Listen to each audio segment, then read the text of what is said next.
नमस्कार। आज का हमारा टॉपिक है राजस्थान में राजनीतिक चेतना के कारण। हम देखते हैं कि मुगल राज्य के पतन के बाद राजस्थान मराठा आक्रमणों का केंद्र बन गया और उसके बाद मराठा आक्रमण की निरंतर लूट से राजस्थान के नरेशों का खजाना खाली हो गया और मराठा आक्रमण से सुरक्षा हमें ब्रिटिश शासकों ने प्रदान की, लेकिन वे निरंतर आर्थिक शोषण करते रहे। 1857 की आज़ादी का जो संग्राम हुआ उसमें राजपूत नरेश अंग्रेजों के समर्थक व सहायक बन के रहे। 1885 में हम देखते हैं कि भारतीय राष्ट्रीय कांग्रेस की जब स्थापना हुई तो राष्ट्रीय चेतना भारत के साथ साथ राजस्थान में भी फैलने लगी धीरे धीरे। लेकिन फिर भी राजस्थान इससे अलग था। राजस्थान के नरेश सुरा और सुंदरी की ही दास बने रहे। इस निष्क्रिय अवस्था का चित्रण करते हुए प्रसिद्ध कवि सूर्यमल मिश्र ने लिखा कि जिस वन में गजेंद्र, गेंडे और शूकर राज भूलकर भी नहीं जाते थे, उसी वन में आज गीदड़ बड़ी तत्परता से उत्पाद मचा रहे हैं। तो ये राजस्थान की स्थिति थी। 1942 के भारत छोड़ो आंदोलन में राजस्थान के वीरों ने अपनी प्रबल राष्ट्रीयता का परिचय दिया। हम देखते हैं कि राजस्थान में जो राजनीतिक चेतना है इसके कई कारण थे। जैसे सबसे जो पहला कारण था, हम देखते हैं कि 1857 में विप्लव हुआ, विद्रोह हुआ। उसमें नरेशों ने अंग्रेज़ों का साथ दिया। उनकी सहायता के लिए उन्होंने अपने सैनिक भेजे, उनके परिवारों को अपनी शरण दी। बीकानेर सरदार सिंह 5 बार अश्वारोहियों के साथ स्वयं अंग्रेजों की सहायता के लिए हांसी, सिरसा और हिसार के किले में गया, परंतु जयपुर नरेश राम सिंह ने तन मन धन से अंग्रेजों की इस संकट काल में सहायता की। मेवाड़ के महाराणा स्वरूप सिंह ने अपने सैनिक नीमच भेजे। बांसवाड़ा और डूंगरपुर के रावलों ने भी ऐसे ही किया, अंग्रेजों का साथ दिया। लेकिन कुछ ऐसे क्षेत्र थे जहाँ के लोगों ने इस बार 1857 की विप्लव में अंग्रेजों का साथ नहीं दिया और 21 अगस्त को एरिनपुरा में हम देखते हैं कि ब्रिटिश सेना के भारतीय सैनिकों ने बगावत का झंडा ऊंचा कर दिया था और अपनी छावनी से वे आबू पहुंचे।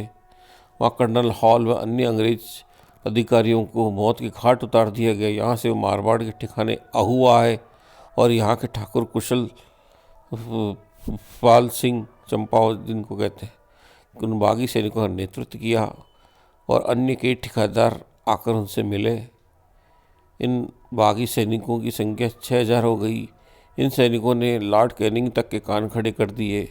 इस प्रकार कोटा में भी विद्रोह हुआ। विद्रोही ने महाराणा राम सिंह को बंदी बना लिया, जिसे बूंदी के महारावाल मदन लाल ने अपनी सेना भेजकर मुक्त कराया।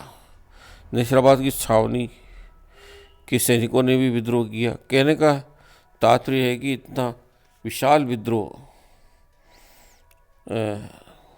हुआ और अंग्रेज हुकूमत को उखाड़ फेंकने के प्रयास हुए। 1857 के विप्लव के समय राजस्थान में राष्ट्रीय भावना थी। 1857 के संग्राम के असफल हो जाने पर भी वह भावना सक्रिय रही और इसके बाद भी वह राष्ट्रीय भावना उत्तरोत्तर प्रबल होती रही। तो एक 1857 की चिंगारी थी जिसने राजस्थान में राजनीतिक चेतना का बिगुल फूंका था।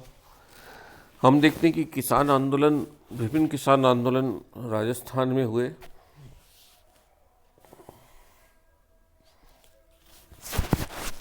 राजस्थान में विभिन्न किसान आंदोलन हुए और इन किसान आंदोलन के कारण कई क्षेत्र थे, जैसे बिजोलिया के किसान आंदोलन हुआ जिसका राजनीति से कोई प्रत्यक्ष संबंध नहीं था। अलवर और भरतपुर जो आंदोलन वे जातीय आंदोलन थे। भील आंदोलन केवल भील जाति से संबंधित था। राजनीतिक दलों ने इन आंदोलनों में भाग नहीं लिया। केवल बीकानेर में होने वाला किसान आंदोलन बीकानेर की प्रजा परिषद ने किया था। इन आंदोलन का उद्देश्य किसी राजा को हटाना नहीं था, केवल शासकों के निरंकुश शासन के खिलाफ आवाज़ उठाई थी। पर इन आंदोलनों ने जन जागृति को जगाने का प्रयास किया और राजनीतिक चेतना को उत्पन्न करने में सहायक सिद्ध हुए।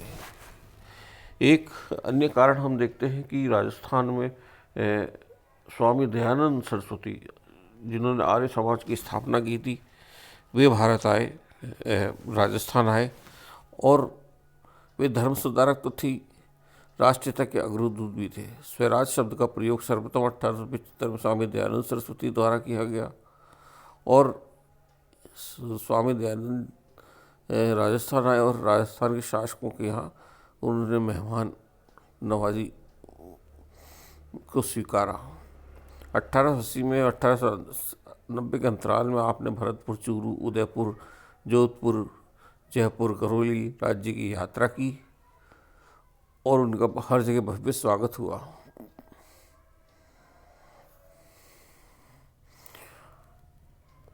इलाहाबाद से वैदिक मंत्रालय अजमेर हस्तांतरित किया गया। इसका अजमेर आने से आर्य समाज की सामग्री समुचित रूप से राजस्थान में मिलने लगी। 1883 में आपने उदयपुर में परोपकारी कारणी सभा की स्थापना की। एक सामाजिक संस्था थी और सामाजिक सुधारों के साथ साथ राष्ट्रीय शिक्षा का भी आपने प्रचार प्रसार किया। अतः राष्ट्रवाद को जगाने का काम स्वामी दयानंद सरस्वती और उनके आर्य समाज द्वारा किया गया। हम देखते हैं कि अंग्रेजी शिक्षा का प्रसार भी 20वीं शताब्दी में हुआ। नगरों में कॉलेज स्कूलों की स्थापना हुई। राजस्थान में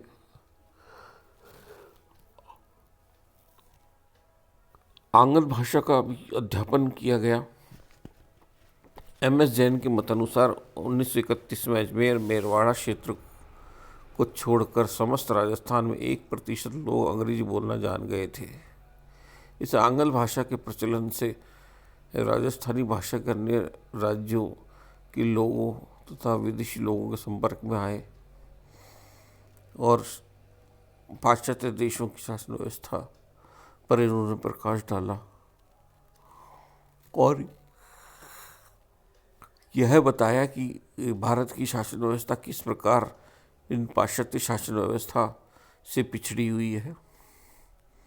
यूरोप के उदारवाद, प्रजातंत्र, समाजवाद आदि से अंग्रेजी शिक्षा के माध्यम से ही लोग परिचित हुए और अपने को शिक्षित प्रशिक्षित करने के लिए प्रयास करने लगे। इसी प्रकार राजस्थान में शिक्षा के विकास और विस्तार में समाचार पत्रों में साहित्यकारों का भी योगदान था। अजमेर से देश हितैषी परोपकार, जगहित कारक, राजस्थान समाचार, राजस्थान टाइम्स, राजस्थान गजट आदि प्रकाशित हुए। जयप्रकाश नारायण द्वारा प्रकाशित राजस्थान हेराल्ड प्रमुख उपन्यास माना जाता है।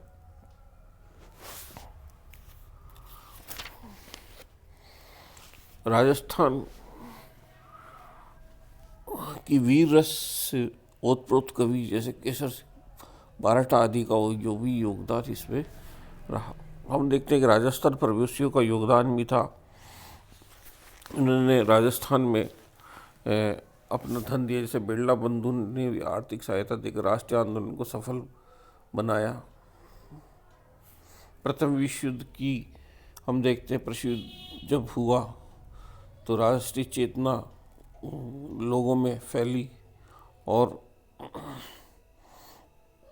मोर्चे में अंग्रेजी सैनिकों के आगे जब राजस्थानी या भारतीय सैनिकों रखा जाता था, मरने वालों में राजस्थानी सैनिक अधिक होते थे। ऐसा युद्धों का अनुभव सुनकर राजस्थान में बड़ा आक्रोश उत्पन्न होता था और देश प्रेम की भावना जगती थी। क्रांतिकारियों ने भी राजस्थान में राजनीतिक चेतना को विगल फूकने में प्रयास किया। जैसे कि हम देखते हैं कि अजमेर क्रांतिकारियों की शरण स्थली बन गया था। श्यामजी कृष्ण वर्मा ने अजमेर को ही अपना केंद्र बनाकर क्रांतिकारी विचारों का प्रचार प्रसार किया।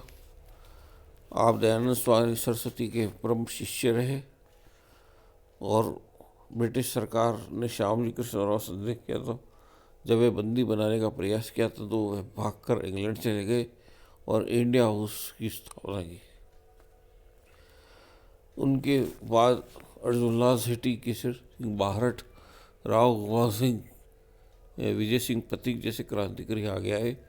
श्री अर्जुनलाल सेठी ने अजमेर को ही अपना केंद्र बनाया। प्रथम उन्होंने जैन सोसाइटी की स्थापना की। इन सोसाइटी के माध्यम से उन्होंने राजस्थानी राजनीति प्रेरणा दी।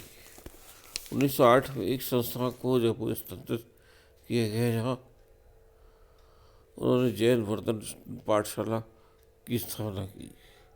वे इतने संगठित सेठी क्रांतिकारी थे, विचारों के थे कि वे साम्यवादियों की तरह जनता की श्रेष्ठता का विचार न करके प्रकारेण उद्देश्य की प्राप्ति में विश्वास करते थे।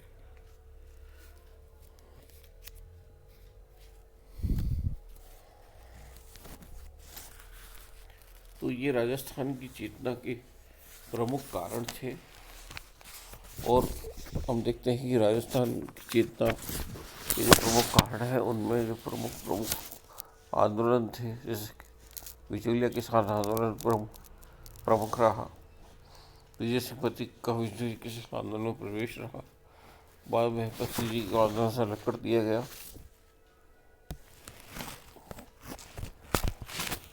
Thank you.